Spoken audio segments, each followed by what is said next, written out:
Unified 911, anong matutulong namin sa'yo? Anya ti maitulong mi ken kapo. Anong may tatabang ko sa imo? Unsay akong ikatabang nimo? Ngini makadabang na misal ka no. Sa anumang wika o dialekto, may tulong na darating sa iyo.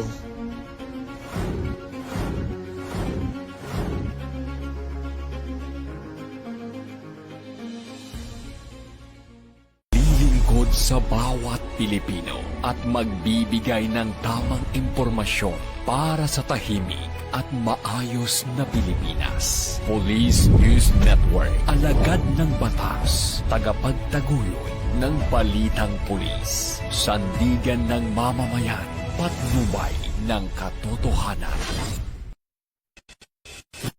Kampo Krame, maghahatid ng pinakahuling kaganapan at nagbabagang balita. Ito ang PNN Police News Network.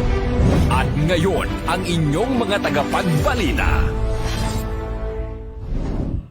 Magandang umaga, Bagong Pilipinas. Ako ang inyong tagapagbalita, tagataguyod ng Balitang Pulis, NUP Loreto Bonifacio Concepcion.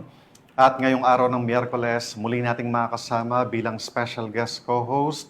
Walang iba kundi si Miss Ricky Abuel de la Peña, Miss Philippines Youth Grand Winner 2019, and Miss Universe Philippines Lukban 2024. Magandang umaga, Miss Ricky. Magandang umaga rin po, Kuya Eton. Isang karangalan po na muli tayo makasama sa PNP News Online.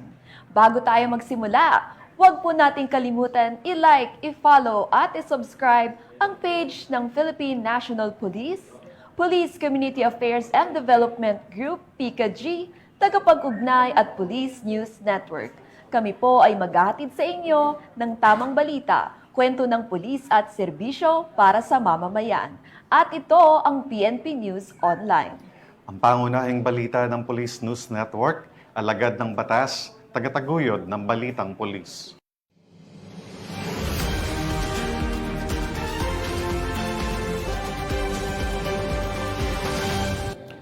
Narito ang mga balitang hatid ng ating PNN correspondents mula sa iba't ibang panig ng bansa.